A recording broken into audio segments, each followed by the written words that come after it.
What's up, everyone? Onorato and Miller, the voice, slowly coming back. This is live on a Wednesday night, and it is Early. markedly better Yep. than 36 hours ago, believe it or not. Ash, does this qualify for live on location for you? I mean, it's not live from home. I think technically it qualifies as live on location for you too, but yes, live on location from the job. Um, just finished work, but have to go to another stop after work for work. So in the in between, we're doing a little podcast action. I literally put a sign on my office door. It's a glass door, so people can still see in, but it says "podcast in progress." I love that. And you know love what I that. need? One of those old school, like I we used know. to have in the studio, the old school light that goes Yeah. on. I don't do this, and I never do it here. I mean, this is a rare exception. Yeah. We've got an event tomorrow night, so we're a night early. But yeah, I need one of those lights that's like, hey, ding, ding. And next week is Thanksgiving, so we are going to give this a shot Wednesday night next week, Okay. ahead of the holiday, of course. And we'll see if we can stay on schedule with that. Anyway, it's O&M. We've got a 5-time New York Times best-selling author on the show, and I get to geek out a little bit. You know how much I love the NBA, especially if we can talk about the history of the NBA. Shea Serrano is going to join us. His new book is called Expensive Basketball. He's got 4 other New York Times bestsellers. It's a fun conversation coming up. Hang around for that. We have college football playoff ranking debate that's going on around the country here, and you could see it coming as soon as everybody realized Notre Dame would probably stay ranked ahead of Miami, which beat the Irish head-to-head at the beginning of the season, that was going to stir up a lot of debate. College football coaches, the carousel already spinning, and one guy in Stopping in place. certain places. Yep. And, of course, our NFL picks, which are dreadful. I will lose my voice for that segment, at least in terms You've of already the lost. record. So don't try too hard. Yeah, at least I don't know how you're going to get through another 57 minutes of this. Oh, I'll figure it out. Did 3 hours this morning. No problem. That's the problem. Here we go. It's O&M.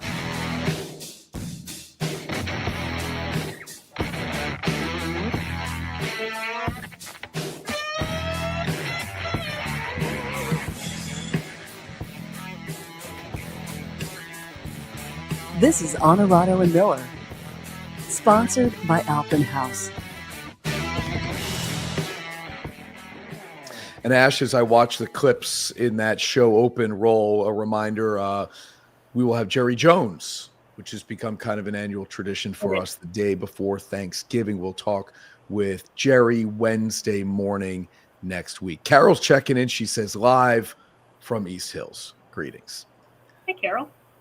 Always good to have Carol with us and following along with the theme to start the show here. Carol stopped by the food drive the other day.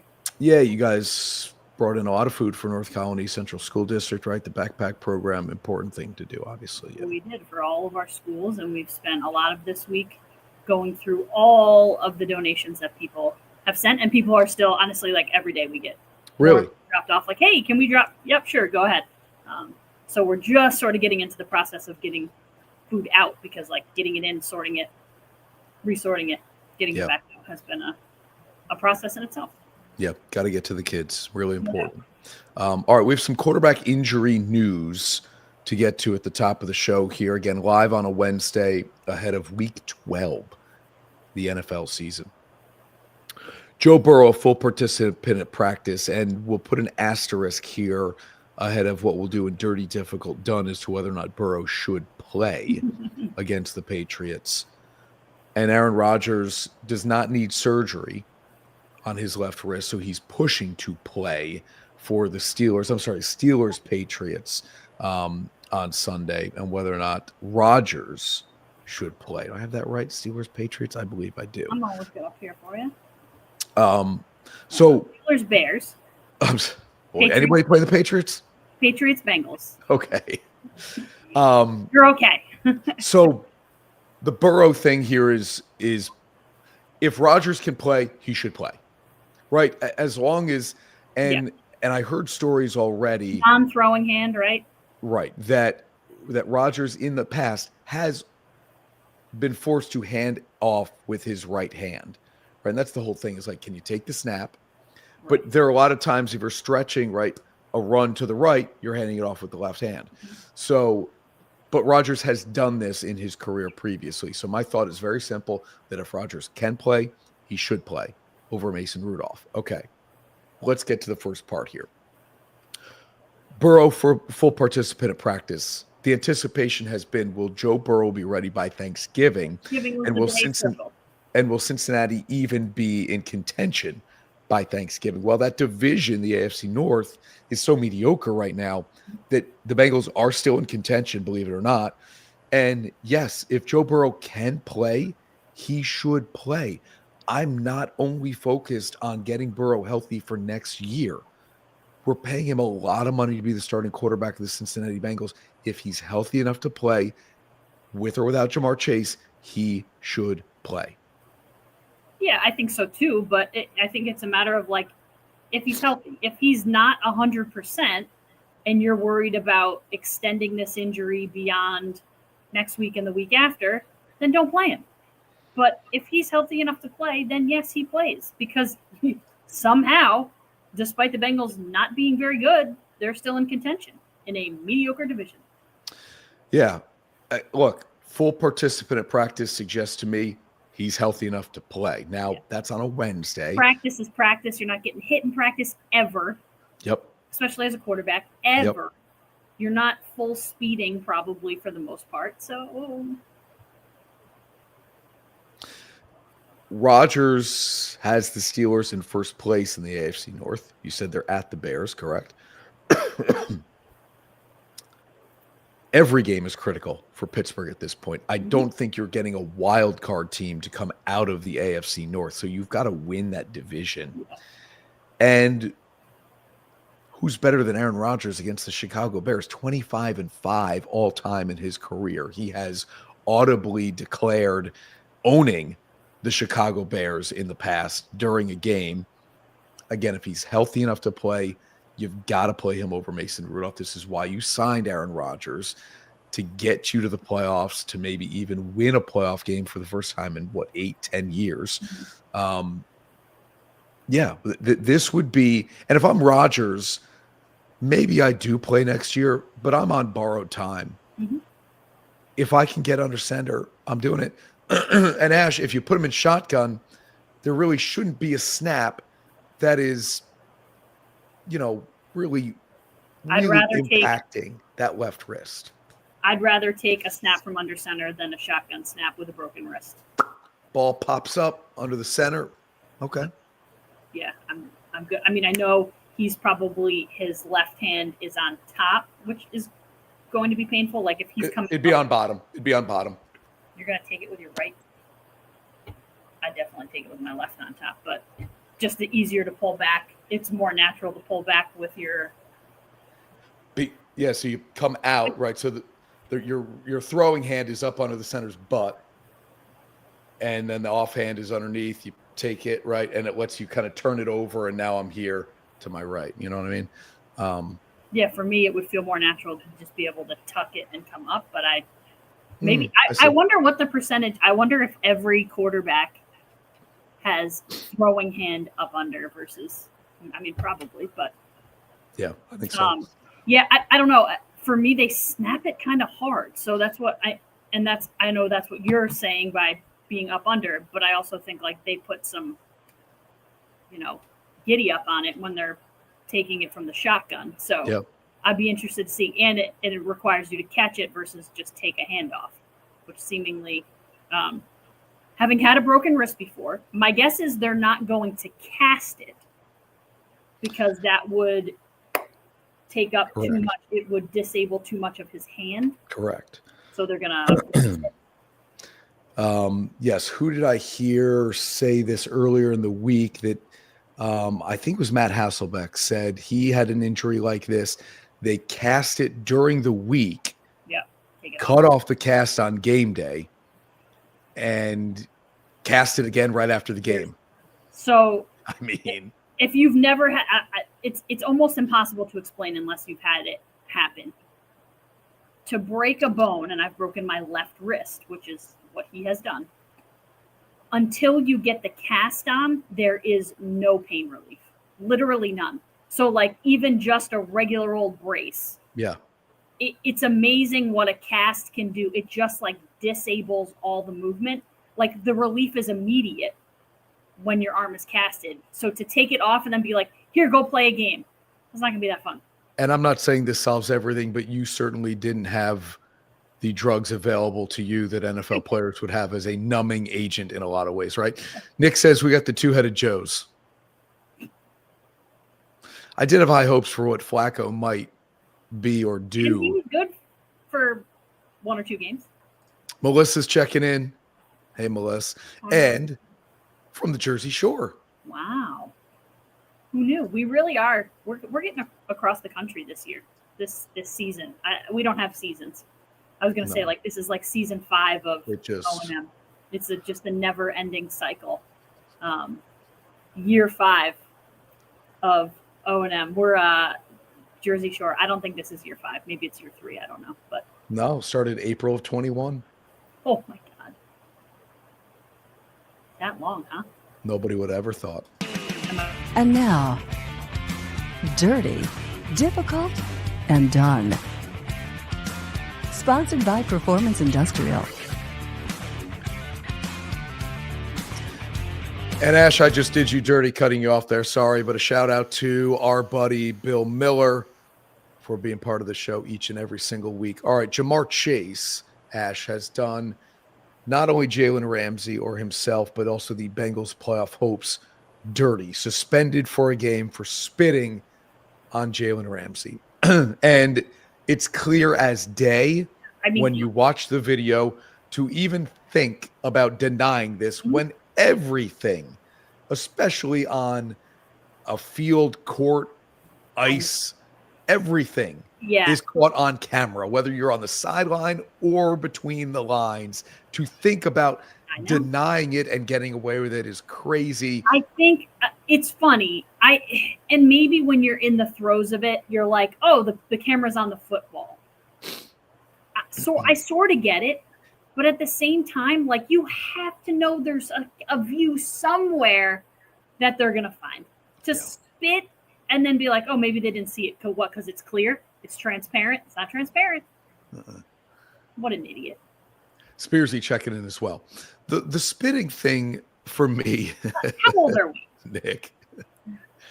Get the Zapruder film out, Nick. Let's take a real close look at it, right? The spitting thing for me is interesting, Ash, because both Jalen Carter and Jamar Chase, they didn't get the other guy in the face, even though they are face to face. It was the trajectory was downward. Can you point your saliva in a specific direction? Does it just end up there?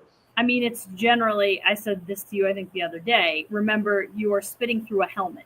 So it's not clear path. We don't have a clear path to the basket here. We're spitting through fencing essentially. And some of them have a visor. So you got to think like, up, but it's not, it doesn't just kind of work the way that I think people think it's going to work. You can try not to hit the post and spit back at yourself. Yeah. It's disgusting. Like, I didn't know people still spat. I know. It's gross. Good use of the former term spat. Yeah. And look, if Burrow plays this week and the Bengals lose by a touchdown, boy, that's gonna look bad. If Burrow plays and the Bengals lose, period. Like, it's gonna feel bad for Jamar Chase. A guy Chase, who's right? coming off an injury doesn't have his favorite target. Guess who's it's the favorite target's fault because you should be on the field. Yeah, no doubt. All right, we got one more thing in the NFL to do here before we take a quick break. Josh Allen on record watch, 75 rushing touchdowns. What a game he had on Sunday. 3 passing, 3 rushing touchdowns.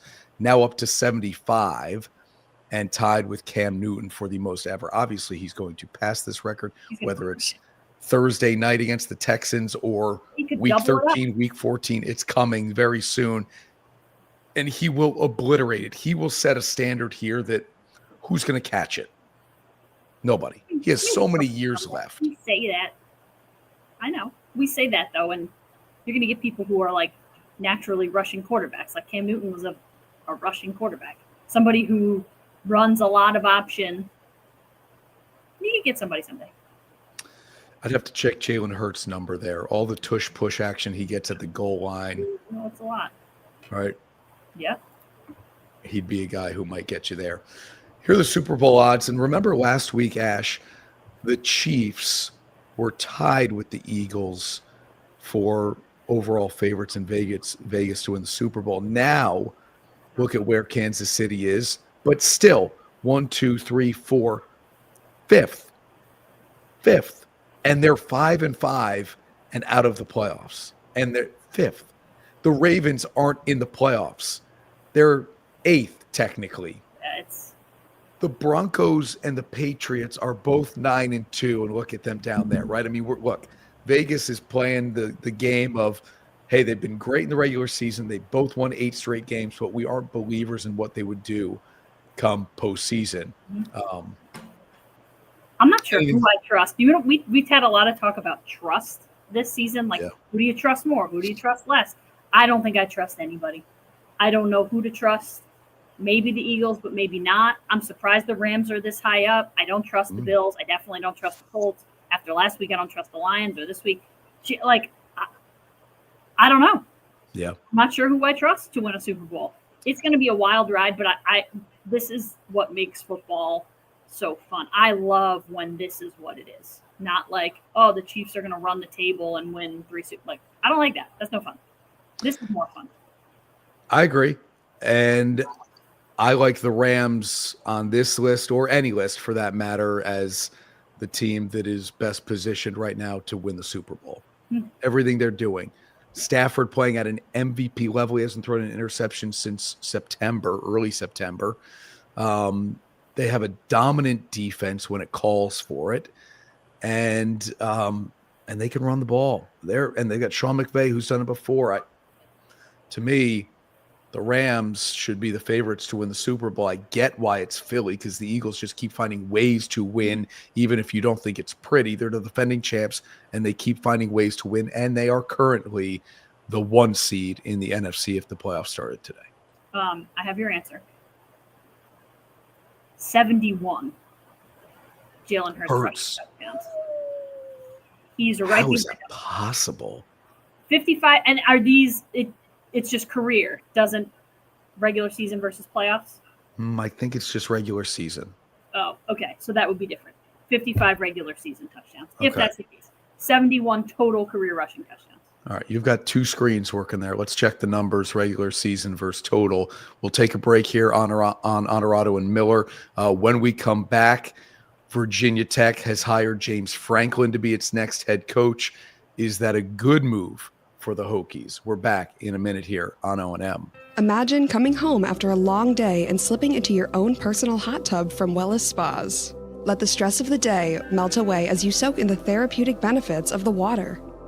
Our team at Alpenhaus wants to help you relax and enjoy the advantages of owning your very own hot tub. Now offering a whole new lineup from Wellness Spas, featuring models from their City Life and Peak Life lines. Alpenhaus Pools and Hot Tubs. Visit us at Clifton Park Center and Route 30 in Amsterdam. At Marcella's Appliance Center, our commitment is to you, providing essential appliances that families depend on. For cooking, refrigeration, cleaning, and sanitation, plus appliance repair, you can have peace of mind that Marcella's is here for you today and every day, like we have been since 1957, helping you make the right choice with trusted brands like Whirlpool, Maytag, KitchenAid, and many more. Shop Marcella's Appliance Center in-store, online, or by phone. We're here for you. And now, back to Onorato and Miller. Sponsored by Alpenhaus. All right, Ash, what's our answer? We've got answers. Okay, so it is regular season. Allen has 75 regular season, 7 playoff rushing touchdowns. for a total of 82. Okay. Newton, 75, only 2 in the playoffs for a total of 77. Okay, so the record books will show regular season only. So you're telling me And Hurts has Jalen Hurts only has 55. still. Yeah, no, listen, I mean, it's doable, but they're probably about that was 6-7, Careful. about the same place in their career ish. So Allen would have a little bit of a head start. But you're right, the tush push generally they go to Hurts.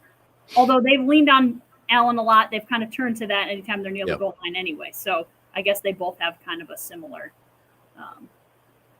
a similar role there. Carol says usually doesn't like to guess on who will be in the playoffs. Money on them. Yeah, Patriots are definitely going to the playoffs. That's for sure. Winning the Super Bowl, different conversation. Brian, happy Wednesday to you, brother. Yeah. Contenders, pretenders by Thanksgiving. Mm-hmm. I don't know. Thanksgiving's only a week away. We don't know anything right now. We should go back and look at, and maybe I'll do that here in the week ahead. Our predictions. Yeah. Season predictions. You were high on the Patriots, but I can't remember. I will bet our season predictions were better than our week-to-week predictions. I'll bet that. Well, those aren't very good. So James Franklin has a new job.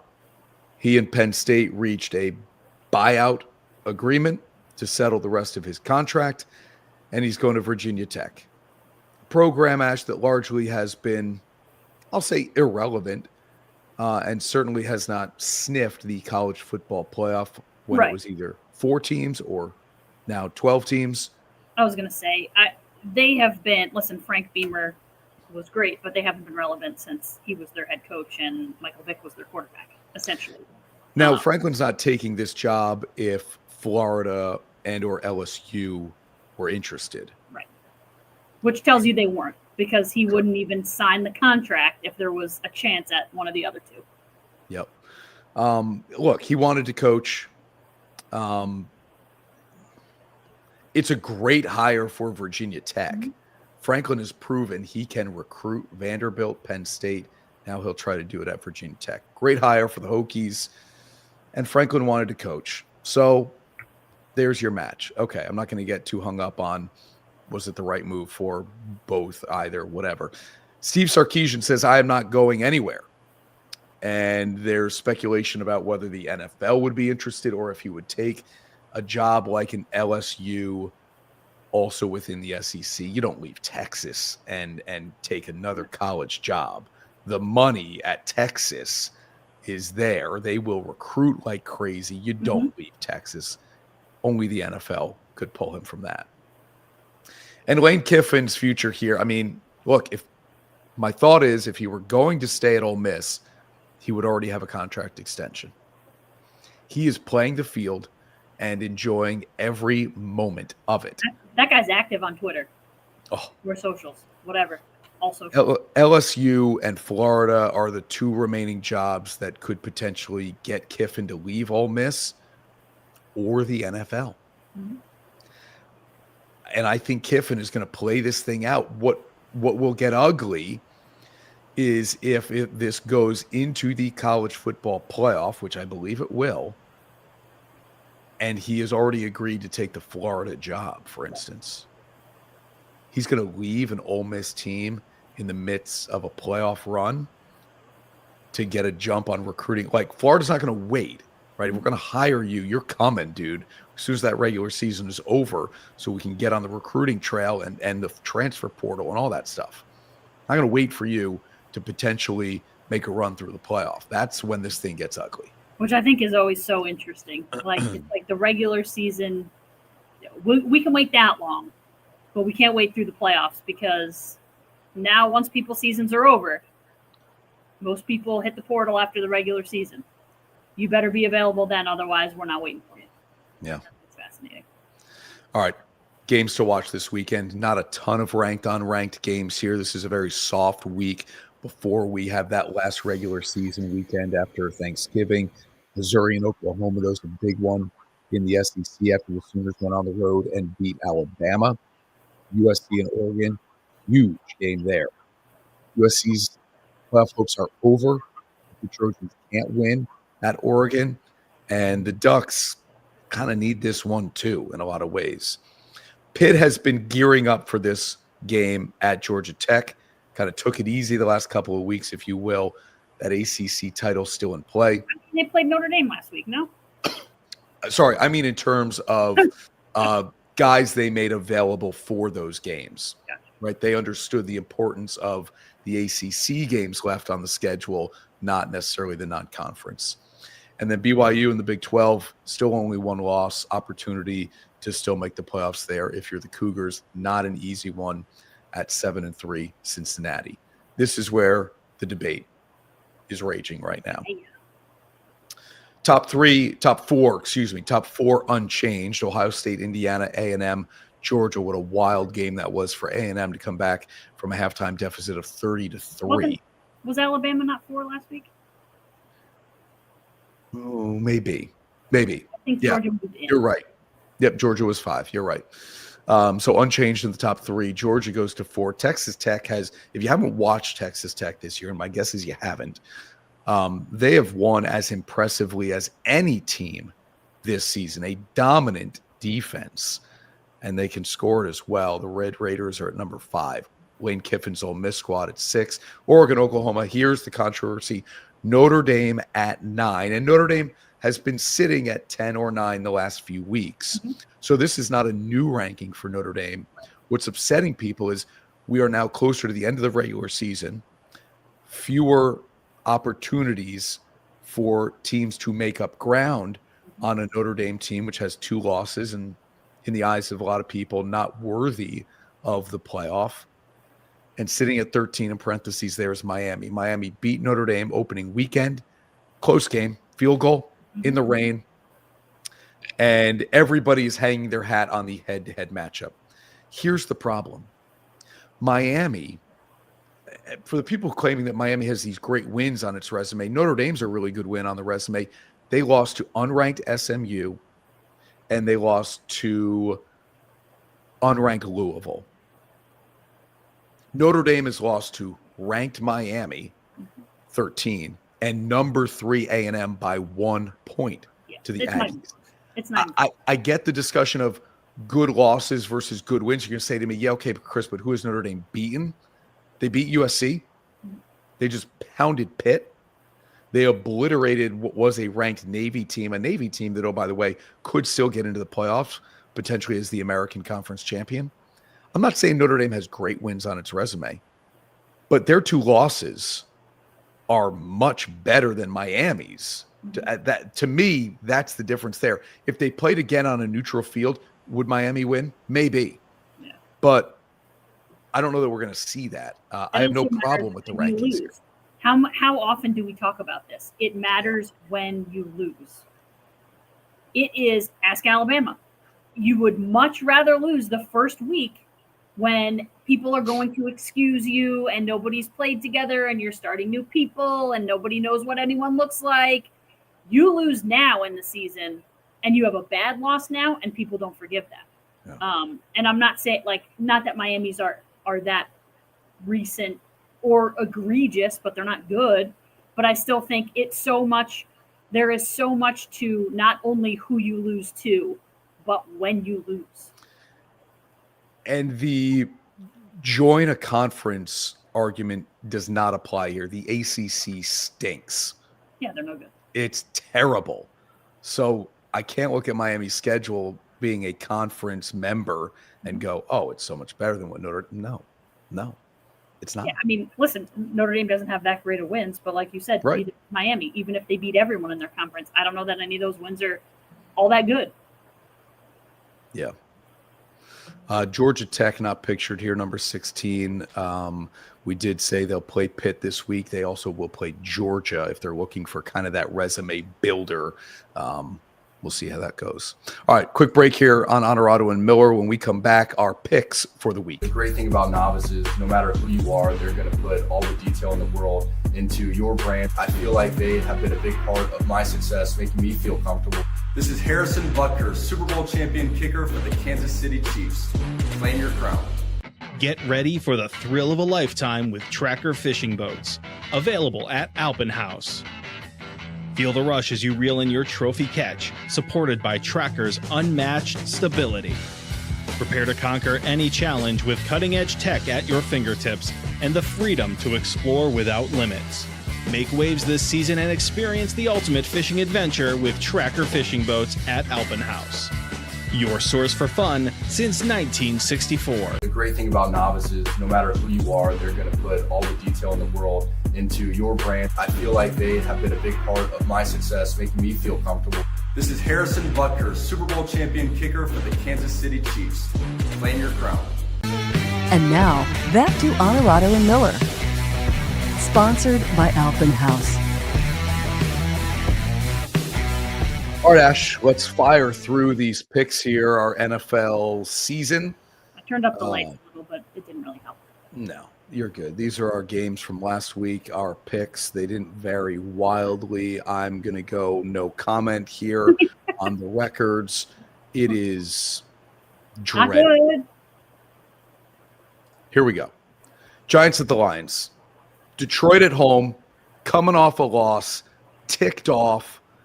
Give me Detroit in a game where it feels like they really want to blow the doors off New York. They really want to blow the doors off New York. That number's way too big for me. 10.5 too much. 10.5 Ashes, and it'll be Going Jameis. Famous Jameis again? Famous Jameis? Yeah. I'm all in on Famous Jameis. Got to roll with Famous Jameis here. I think Detroit puts up 40. Okay. You can't win by 11. Scoring that many, we'll see. Vikings and Packers here. I don't know. This Green Bay team, I do not know. I don't trust J.J. McCarthy right now. Green Bay's defense is not the problem.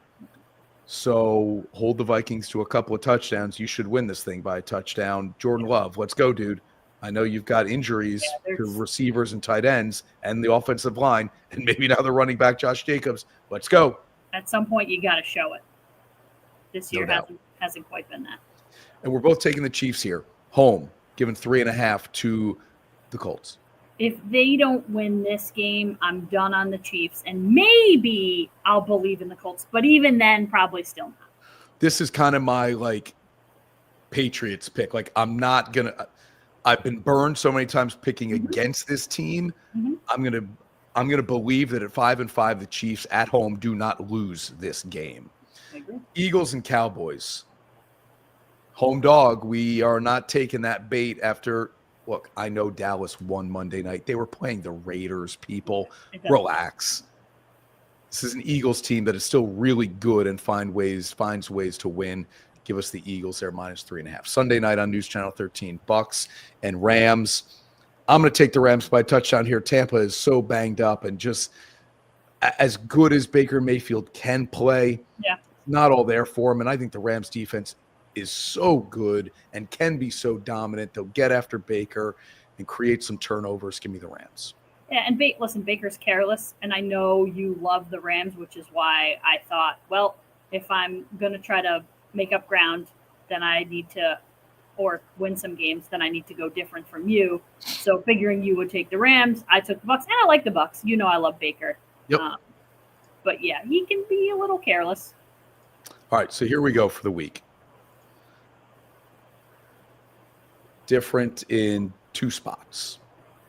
And the way things are going, if we're different in 2 spots, Ash usually wins those 2 spots. Our buddy Jim says, got to go with the Colts. Jim's believing. We're not quite there yet, Jim. I have friends who are Colts fans. I just can't do it. I don't know how it's possible for a Daniel Jones-led team to be that good. I mean, their defense is great, but no doubt. All right, Ash is going to knock out of here. When we come back, our conversation with author Shea Serrano. Hang on, everybody. Appliance Center, our commitment is to you, providing essential appliances that families depend on for cooking, refrigeration, cleaning, and sanitation, plus appliance repair. You can have peace of mind that Marcella's is here for you today and every day, like we have been since 1957, helping you make the right choice with trusted brands like Whirlpool, Maytag, KitchenAid, and many more. Shop Marcella's Appliance Center in-store, online, or by phone. We're here for you. Imagine coming home after a long day and slipping into your own personal hot tub from Wellness Spas. Let the stress of the day melt away as you soak in the therapeutic benefits of the water. Our team at Alpenhaus wants to help you relax and enjoy the advantages of owning your very own hot tub. Now offering a whole new lineup from Wellness Spas, featuring models from their City Life and Peak Life lines. Alpenhaus Pools and Hot Tubs. Visit us at Clifton Park Center and Route 30 in Amsterdam. And now, back to Onorato and Miller. Sponsored by Alpenhaus.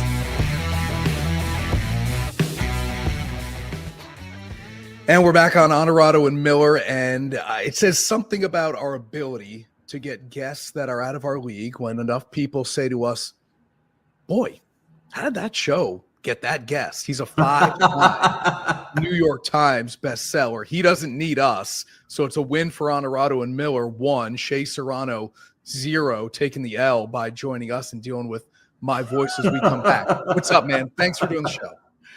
What an introduction. But you're right. You're right. 2 bestsellers. It would have been beneficial for both, but now 5, you're drafting off of me at this point. Correct. We'll take it, man. The book is Expensive Basketball, the newest from Shea Serrano. You've written about a bunch of things that I love: basketball, movies, hip hop. I don't claim to be an expert on any of them. Why do you think those topics, genres have been successful in your voice? Well, I think it works with anything for a book as long as the person who's writing it loves the thing they're writing about. You know, like I joked about you guys drafting off of me here, but the reason your show works is because you love what y'all are talking about. Like, it's very clear you're dedicated to it, you're passionate about it, and that's what people respond to. It doesn't matter what the subject matter. I've got books by baseball people. I don't know anything about baseball, but I just like to hear somebody talking about something that they love. I read a book recently by Chuck Klosterman where he was just talking about stuff from the 90s, but he loves it. And I'm like, this is so interesting and enjoyable. It was like, there was like a section in there about modems or whatever. And I'm like, heck yeah. You know what I mean? Like, that's all that it is. It's just, do you love this thing? If you do, then people usually respond well to it. All right, we'll get to the book here in a second, but because you're such a big Spurs fan, I've been wondering this aloud for maybe a couple of years now. We always look for the next player that is just different, that isn't like, not to diminish what these guys do, but a shooting guard who can score a lot. It feels like, as great as some of them have been, we've seen different variations of them. And for me, I've always felt like Shaq was just different than any other center I'd ever seen.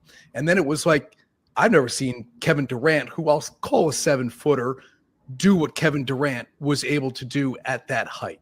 And then here comes Victor Wembanyama. Is he the most different basketball player we've ever seen? He's the most different for right now, because I think the Shaq comparison is super interesting, because you're right. Like, people had played center before. Nobody played it the way that he did it. Nobody weaponized their body the way that he did as a center. You know what I mean? It was just like he was doing brand new stuff. He's still dribbling and backing somebody down and dunking. It was just different. And that's how it feels with Wemby. You know who I also felt like that about, though? I felt like that most recently about Dwayne Wade when he got into the league. I was like, there's just something different about the way that he attacks. And he had this great signature move that he would do where he'd be like dribbling hard to his right and then stop and come backwards between his legs backwards and just pull up for off the glass jumper. And it just looked different, just looked cool. Yeah, Wemby is like, you see him do something that he shouldn't be doing. Yeah. All of the years past, literally every other year prior to Wemby showing up, if you turned on your TV and you saw a 7-foot whatever guy dribbling the ball up the court, you would say, well, something has gone wrong. That couldn't have been the plan. But now it's like, we get the ball to Wemby. He'll bring it up court. That's what he's supposed to do. That's part of his game. It's unreal what he's doing. It just always looks like, you shouldn't be doing that. Why are you doing a 360 layup? Why are you step back, pull up 3 and 1. Like, it just doesn't make sense. It's incredible and so much fun.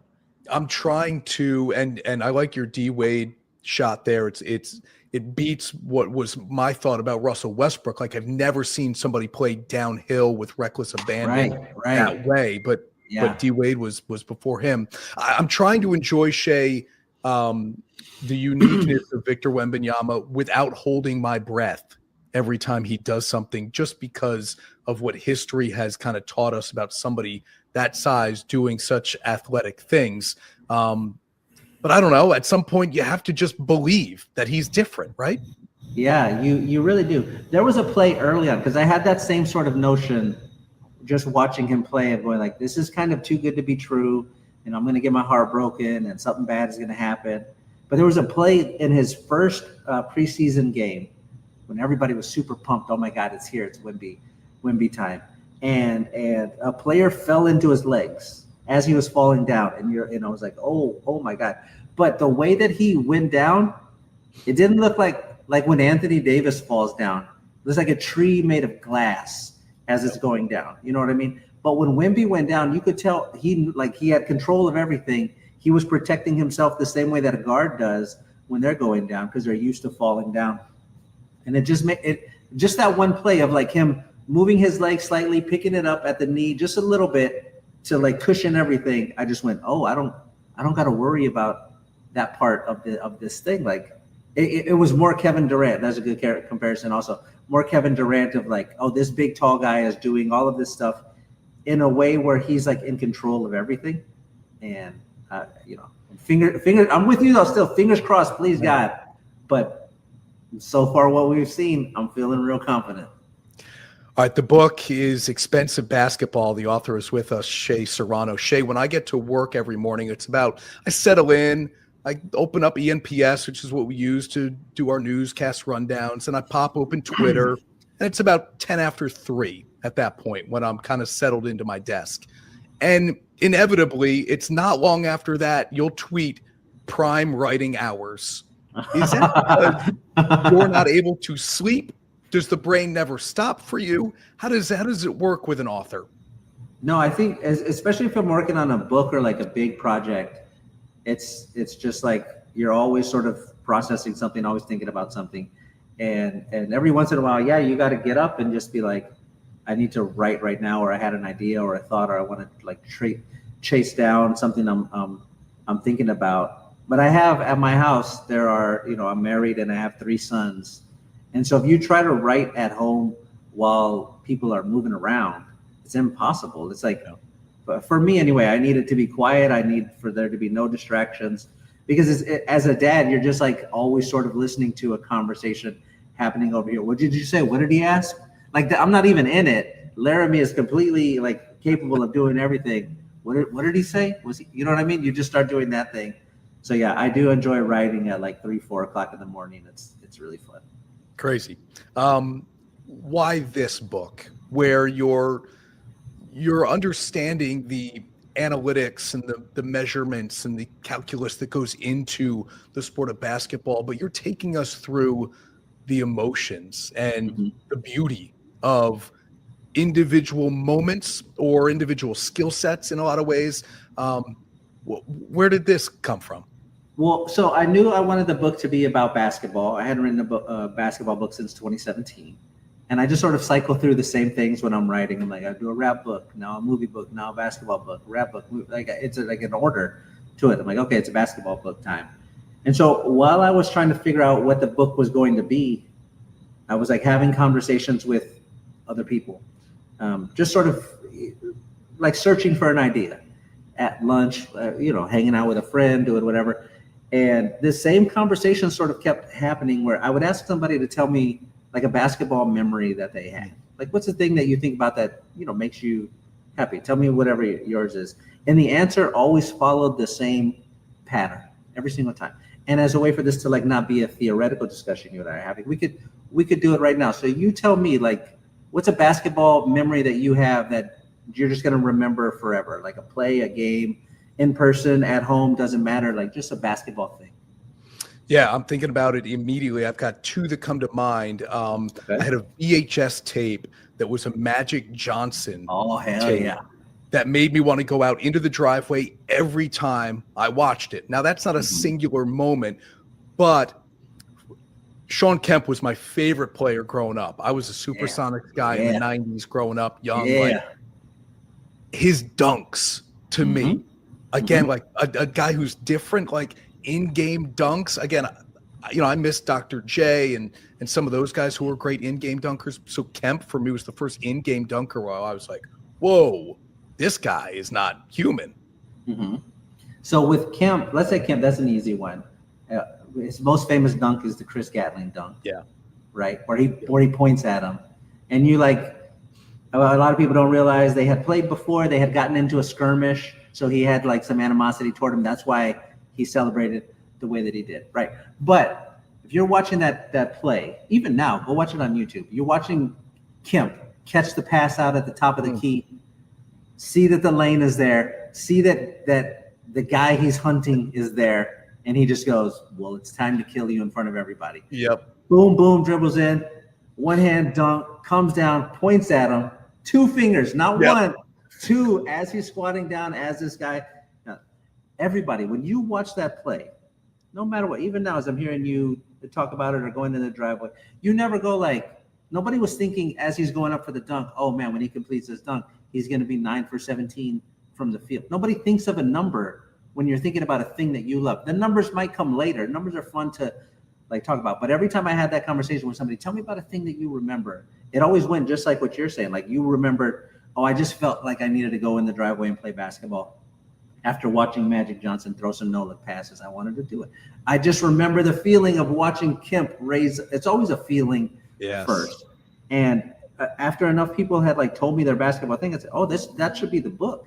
That should be what the thing is, because we all talk about basketball the same way.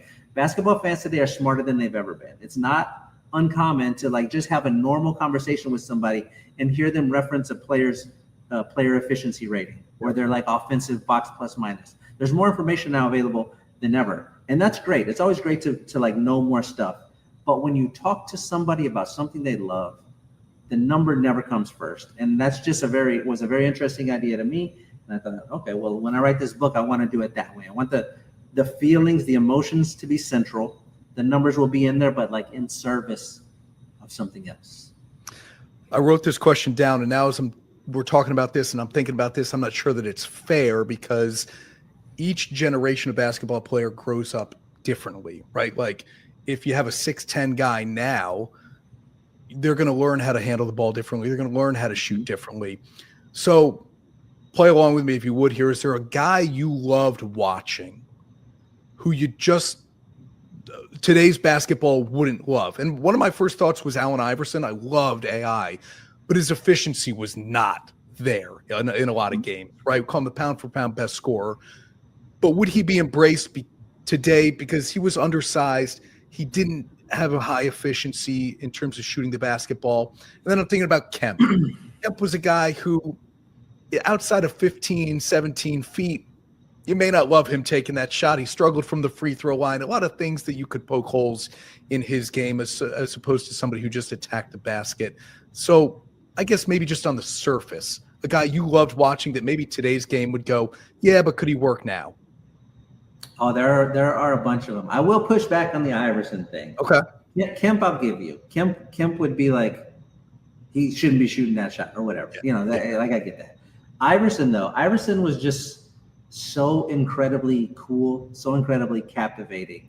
It didn't matter what he was doing on the basketball court. Like the clip I always think of that makes me the happiest. Somebody's asking me today, like if a kid were asking me to explain why Allen Iverson is so beloved. Like, I don't understand it. He, as you're mentioning, really inefficient player, didn't win a championship, whatever. Like, what I would do is I would show them this clip from the All-Star game, the year that Allen Iverson shaved his braids off. Right. He was for so long, he came into the league, he didn't have the braids, but he grew them out, and that became like a signature look for him. For years, that was his thing. Right. And then one year during the All-Star game, he decides to shave them off. He doesn't tell anybody. He just walks into the locker room. He's in the locker room with the like 12 of the most popular basketball players on the planet. Closest we get to superheroes in the world. He walks into a room filled with them. They look and they see Allen Iverson with a haircut. He just got a haircut. That's all that it was. Like, technically, he just got a haircut. And they all lose their minds. They're just like screaming and surrounding him. And oh my God, like over a haircut, not even a basketball thing. Just like, that's who Allen Iverson was. That's the level to which he was able to grab the attention of everybody around him, the imagination of everybody around him. Allen Iverson would be perfectly fine in today. He might average 50 points a game in today's NBA with the rules. And if you've got a guy doing that, who knows? But some players, you know what subgenre of players I miss the most from like my time growing up that they just don't exist anymore? I miss the tall, lumbering white guy. Yeah. We don't have that. We don't have that anymore. Where's Luke Longley? You know what I mean? We've got Luke Cornett on our team, and I love him. Yep. He's with the Spurs this year. A great basketball player, super smart. He would if Luke Cornett was playing in the NBA in 1984, he would be like Kevin McHale. You know what I mean? Like, he would be at that level. But we don't have the like Jack Haley, Luke Longley, like those big Mark Eaton. Where's Mark Eaton? Bring back Mark Eaton. Like, I miss those guys. They would not survive in today's NBA. But, you know, we watched Roy Hibbert get played off the court. Roy Hibbert, like a defensive stalwart, just wasn't like effective anymore. But I do miss that subgenre of players. Yeah, that back to the basket kind of guy, right? All right. Speaking of one of the moments that's in the book, was it difficult for you? And I get it. As we get older, we are able to detach a little bit from our fandom and be objective. But was it difficult to write about Ray Allen's 3? Oh yeah, it's the worst. I hate it. I hated it. I hate every mention of it. It's like the second most heartbreaking thing that's ever happened to me as a Spurs fan. Derek Fisher's .4 shot was worse, just because I hate the Lakers and you want to be the team to beat the bullies. But yeah, anytime you mention it, it sucks. But also, I'm going to keep coming back to this. If you talk to somebody about basketball, somebody who they love basketball for long enough, at some point they're going to mention like a thing that broke their heart. Yeah. Because that's like part of the experience. It's like proof of a life that was lived. Something was wagered. When you care about something, like that's what makes it exciting. It's no fun to like, if your team is playing whoever, if the Spurs were playing a game against like a middle school team, it wouldn't be that much fun to watch because there's no threat of like heartbreak. I just watched we just had a 2-game stretch against the Golden State Warriors here in San Antonio. And every game was terrifying. Steph Curry hit us over the head for 90 plus points over those 2 games. They won both of the games here, but it was so much fun in the moment to watch him and Wemby going back and forth, to watch 2 teams, one on the one trying to be like we're on our way, the other trying to be like we're not done yet. Yep. Which is a great storyline. But it was fun because the Golden State Warriors are dangerous and because Steph can do what we watched Steph do. I think you need to have your heart broken a number of times in your basketball life to be like, you should be able to like sit there and commiserate with somebody. Oh yeah, I remember when that happened, and you're like, it's part of the fun. So if I was being truthful, a moment that is burned in my memory is Dikembe Mutombo holding the ball, laying down on his back after knocking the Sonics out. Yeah. Right. I mean, yeah, that's great. It's great. You hate to see the replay. They're gonna show it forever. Yep.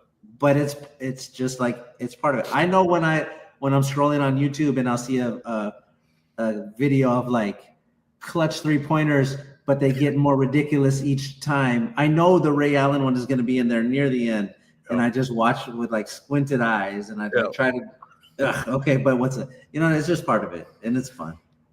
I've gone overtime with you already. This is the last one for me. A movie or a TV show you've watched or you are watching that you're hesitant to admit you enjoy.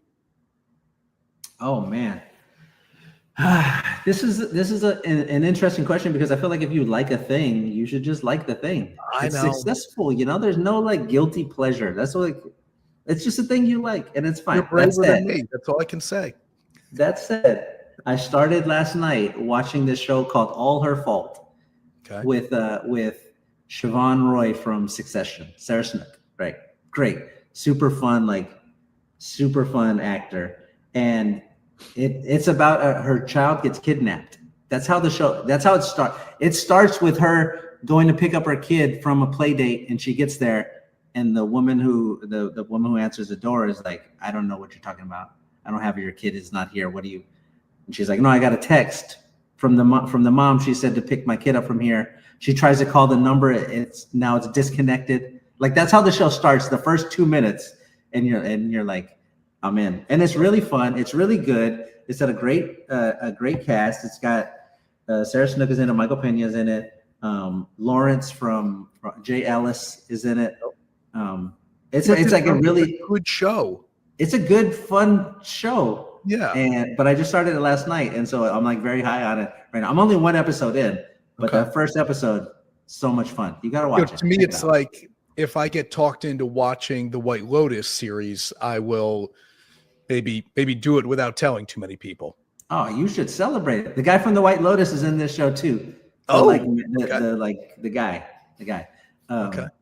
Yeah, man. Celebrate what you love. That's the whole point of our conversation today. Celebrate what you love, my friend.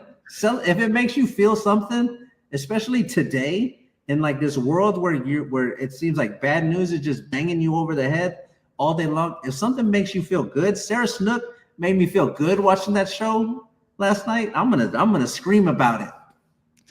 I like that, man. That's a great takeaway from our conversation. The book is everywhere, everybody, not just on Amazon. It is at your local bookstores as well.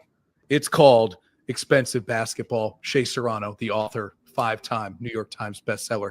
Thank you, man, for doing the show. It's really been nice meeting you, and I really enjoy your work. Thank you, dude. Thank you.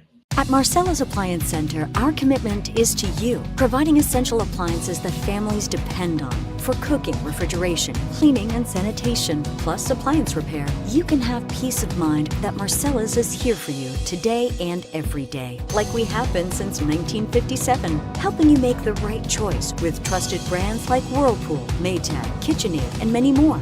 Shop Marcella's Appliance Center in-store, online, or by phone. We're here for you. And now, back to Onorato and Miller. Sponsored by Alpin House.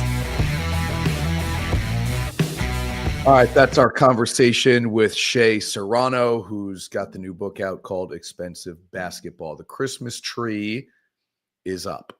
There it is. Bang. Too early? I don't know. Who's to say? Years ago, yes, I would have said way too early for Christmas decorations. Now, you just heard Shea say it. Celebrate what makes you happy. Enjoy the holidays, everybody. We're not saying goodbye until then, but that's the point, right? If you enjoy celebrating the holidays, go ahead and decorate as early as you want.